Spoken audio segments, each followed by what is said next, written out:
Baik, Assalamualaikum warahmatullahi wabarakatuh. Waalaikumsalam warahmatullahi wabarakatuh. Kami dari kelompok 13 merepresentasikan makalah yang berjudul Hybrid Kontrak dalam Keuangan Syariah yang beranggotakan saya, Saudari Marti Srita Putri, dan Saudara Ahmad Turun Hafiz. Baik, materi yang akan dibacakan oleh pengertian salah satu pilar menggunakan produk perbankan dalam mengikuti tuntunan kebutuhan masyarakat modern adalah pengembangan hybrid kontrak atau multi akad. Selanjutnya,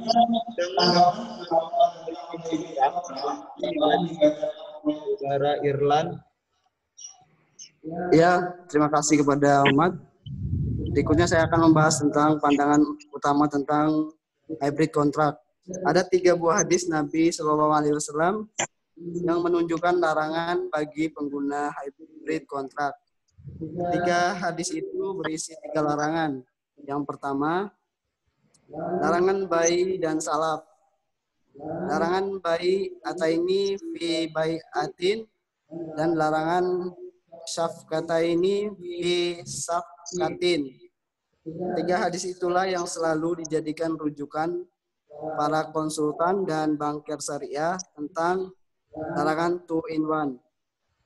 Namun harus dicatat, larangan itu hanya berlaku kepada 2 kasus, karena maksud hadis kedua dan ketiga sama walaupun redaksinya berbeda. Next one. Lanjut. Ya, untuk lanjutannya yang pertama, Rasulullah SAW melarang 2 akad dalam satu transaksi karena di dalamnya terdapat suatu kesamaan, tipuan, kelaiman, aib, dan kerancuan pada ungkapan penawaran dan besar kemungkinan terjadinya kecurangan. Diriwayatkan Ahmad dalam kitabnya Musnad dari Abdullah bin Mas'ud bahwa Rasulullah SAW melarang 2 akad dalam satu transaksi. Yang kedua, Rasulullah SAW bersabda, tidak halal 2 syarat yang ada dalam jual beli. Imam Ahmad dalam kitabnya Al-Mughni berkata, dilarang 2 syarat dalam satu akad jual beli. Yang ketiga, Imam Malik dalam kitabnya Al-Muwatta berkata, Yahya meriwayatkan kepadaku dari Malik, ia telah mendapat kabar bahwa Rasulullah SAW melarang jual beli dalam satu transaksi.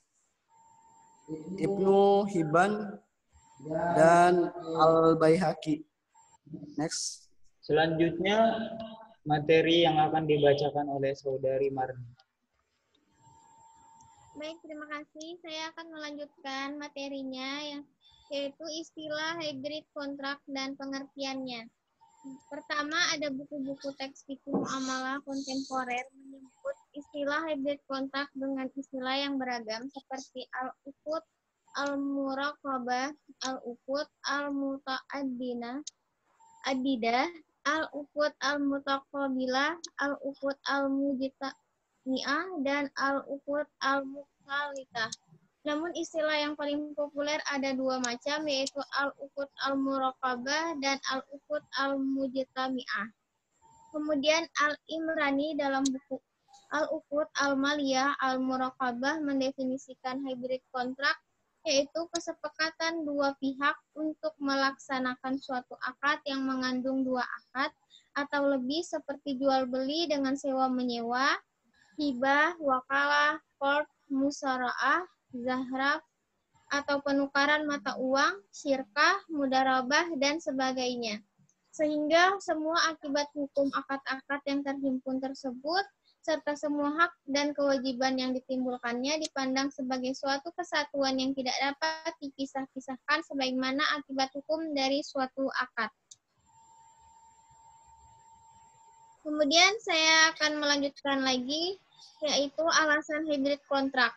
Berapa alasan utama mengapa teori dan praktek hybrid kontrak perlu dan wajib diketahui terutama oleh praktisi keuangan atau perbankan syariah, regulator, pejabat pajak, pakar ekonomi Islam, DPS, akuntan, notaris, auditor, dan praktisi hukum ekonomi syariah, yaitu yang pertama karena hybrid kontrak terkait dengan pajak. Banyak produk perbankan dan keuangan syariah yang mengandung hybrid kontrak, seperti musyarakah, mutanafisah, ijarah, muntahiyah, bid tamlik, pembiayaan take over, pembiayaan rekening koran, line facility, pasar uang syariah dengan komoditi syariah, dan masih banyak lagi.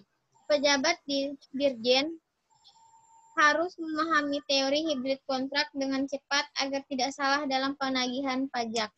Kemudian yang kedua, yaitu hybrid kontrak terkait dengan akuntansi dan PSAK, karena dari sekian banyak akad dalam sebuah produk pembiayaan, harus diketahui akad nama yang dicatat dalam pembukuan. Dalam akad MMP, misalnya, apakah akad ijarah atau musyarakah yang dicatatkan. Demikian pula dalam hybrid kontrak lainnya seperti kafalah bin ujrah pada LLC, hiwalah bil ujrah pada anjak piutang, wakalah bil ujrah pada factoring, produk gadai yang mengandung 3 akad, rah, port, dan ijarah. Kemudian ketiga, hybrid kontrak sangat terkait dengan inovasi produk bank-bank syariah yang ingin mengembangkan dan menginovasi produk harus memahami teori hybrid kontrak agar bank syariah bisa unggul dan dapat bersaing dengan konvensional. Dengan demikian, peranan hybrid kontrak sangat penting bagi industri perbankan dan keuangan. Jangan sampai terjadi banker syariah menolak peluang yang halal karena kendalakan keilmuan teori-teori pengembangan akad-akad syariah. Baik, macam-macam hybrid kontrak.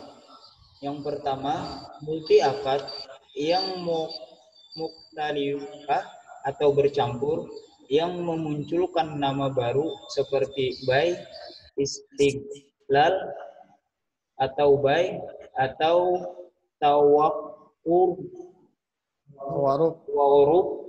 musyarakah, mutanakisah, dan buy wafa. Yang kedua, hybrid kontrak yang mujtami'ah atau mukhtalifah dengan nama akad baru tetapi menyebut nama akad yang lama, seperti sewa beli, bai'at takhrim, atau semacam itulah. Hybrid kontrak yang akad-akadnya tidak bercampur dan tidak melahirkan akad baru, tetapi nama akad dasarnya tetap ada dan eksis dan dipraktikkan dalam suatu transaksi.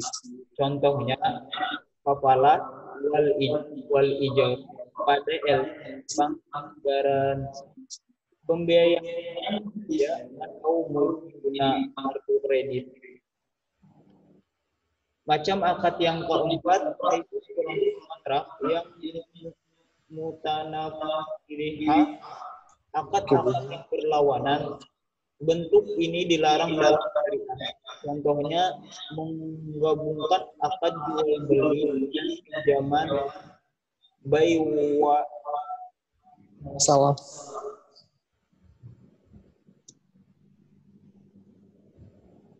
Baik, mungkin hanya itu yang dapat kami sampaikan. Kesimpulannya dibacakan oleh saudara Irwan. Ya, untuk kesimpulannya dari kelompok 13, hybrid kontrak sebenarnya bukanlah teori baru dalam khazanah fikih muamalah. Para ulama fikih Islam sudah lama mendiskusikan topik ini berdasarkan dalil-dalil syarah dan ijtihad yang sahih. Namun, dalam kajian fikih muamalah, hybrid kontrak kurang banyak dibahas karena belum banyak bersentuhan dengan realita bisnis di masyarakat.